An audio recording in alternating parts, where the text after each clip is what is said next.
So, pinori mga kababayan ngayon ni Speaker Martin Romualdez si Inday. Yan po.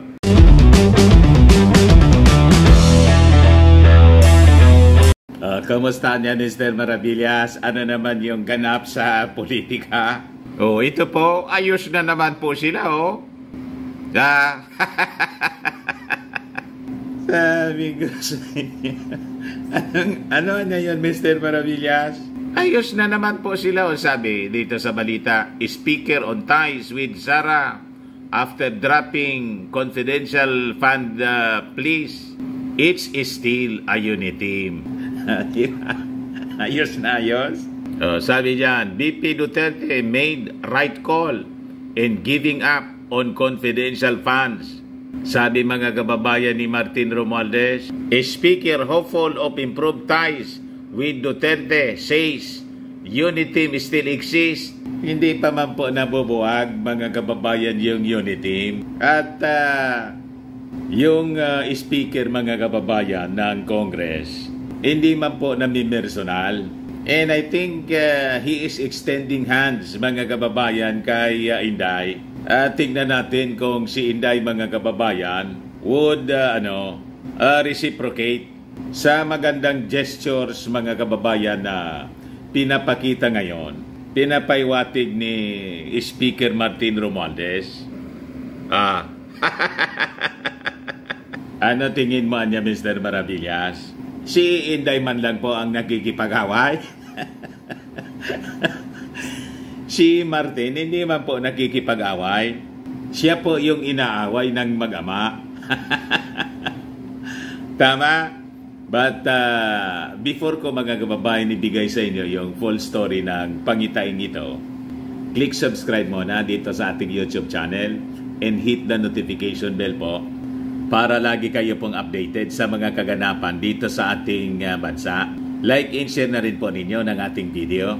At wag na rin po ninyo mga kababayan na skip yung ating mga commercial ads para tuloy-tuloy lang yung pag-unlad ng bagong Pilipinas. Sa mga naghahanap po pala ng clean and spacious fitness gym, punta lang po kayo sa aming Colossal Fitness Gym.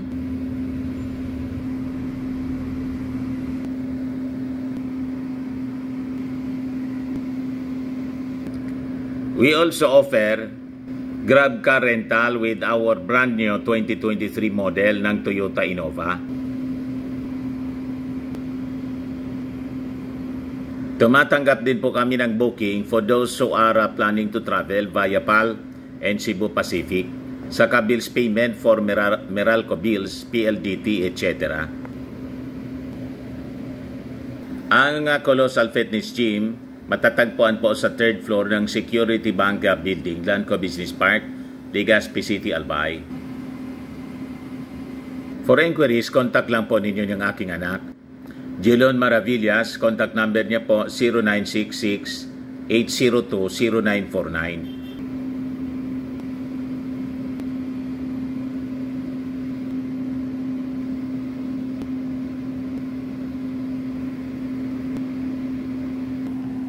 Ayos pa mga kababayan, ayos na ayos niya Mr. Maravillas. So, pinori mga kababayan ngayon ni Speaker Martin Romualdez si Inday. Yan po. So, Martin Romualdez, the Speaker of the House, pinori niya po si Vice President Inday dahil sa pag-give up niya ng kanyang confidential fund. Sa interview mga kababayan ng mga reporters ngayong araw na to, the Speaker said he is looking forward to a better relation between the chamber and the office of the Vice President. I believe that's the right decision. Yung pag-give up ng tuluyan mga kababayan ni Inday ng kanyang confidential fund. Aber nga niya Mr. Maravillas kung ano yung magiging response ni Inday. Hintayin natin kung ano yung magiging statement po ni Inday, kung titigil na siya sa kanyang pagtatantrum. O diba? Pag hindi niya Mr. Maravillas sa tumigil sa pagtatantrums, dire-diretso niya na lulubog yung kanyang ratings. Malamang po, pumantay na po yung ratings ni Martin. Ngayon po, 76% si Inday, bumulusok ng 10%. 75% si Martin, tumaas ng 5%. Yung margin of error, 1%. So, statistically, tie silang dalawa. At yung ating Pangulong Bongbong, lumamang na mga kababayan ng 1% kay Inday. Dati, laging lamang si Inday. 77% na po yung ratings ng ating Pangulo. Di ba, mga kababayan? Ngayon, when asked if the move of the Vice President will improve the ties between the lawmakers in Duterte, sabi mga kababayan ni Martin, always. I'm very, very hopeful. We always work together. It's still a unity team. Yan mga kababayan, ang sabi ni Martin.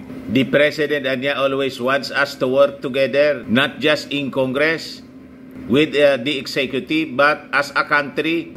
So we will always strive for that. Sabi mga kababayan ng Speaker of the House na tuloy-tuloy po ang pagtulong sa mga kababayan natin sa buong bansa. Ito po yung sa Bukidnon mga kababayan. Namigay sila doon ng 379 million in cash aid, government services to 110,000 beneficiaries mga kababayan. Ganon katindi ang serbisyong ginagawa ngayon mga kababayan ng ating gobyerno at kasangga palagi si Martin Romualdez mga kababayan ng ating Pangulo. So with this statement mga kababayan ni Martin, kaabang-abang yung magiging reaksyon ng kampo ni Inday. Pero Mr. Maravillas, baka kumambyo na si Inday kasi nag-backfire sa kanya lahat, yung kanyang mga pagtatantrums, pati yung banat ng kanyang tatay. Medyo nga po lumambot na.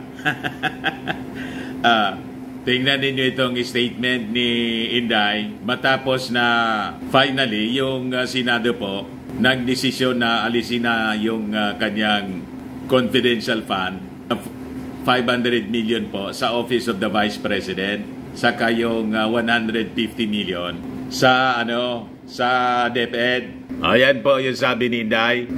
We are all parents who want to protect our children. Ang seguridad ng mga bata ay seguridad ng kinabukasan ng ating bayan. Nonetheless, DepEd will no longer pursue confidential funds. We humbly request that the funds be realigned to the National Learning Recovery Program because we do not expect good scores for the 2022 PISA results coming out this December. Nagpapaabong na po si Inday sa posibleng kahihiyan na aabotin pala ng kanyang departamento. So, she is expecting na magiging kulelat na naman po tayo dito po sa PISA results, yung 2022 Program for International Student Assessment or PISA, kung saan sinusukat dito mga kababayan yung competency ng mga mag-aaral sa reading comprehension, science, and mathematics. Kasi po, lagi tayong kulilat among the 79 countries sa buong mundo. Di ba? Biruan niya Mr. Maravillas, parang nagpaparinig si Inday na i-retain na lang yung kanyang confidential fund. Pero gagamitin daw dito sa National Learning Recovery Program. Ganon nga po. Ganon yung ating basa. Kaya lang, too late na po mga kababayan. Mahirap nang makumbinsi yung ating mga congressmen at lalo na yung ating mga mamamayang Filipino. Kasi hindi man yun yung original intention niya ng pag-request niya niyang confidential fund. Di ba? O ngayon, dahil tinanggal, sasabihin niya, i-retain na lang niya kasi gagamitin namin para sa NLRP. Sino pang maniniwala noon? Diba? Unang-una mga kababayan, nag-iintay pa hanggang ngayon yung mga mamamayang Pilipino na ipaliwanag niya kung paano nangyari na yung 125 million na tudas po. Tudas agad.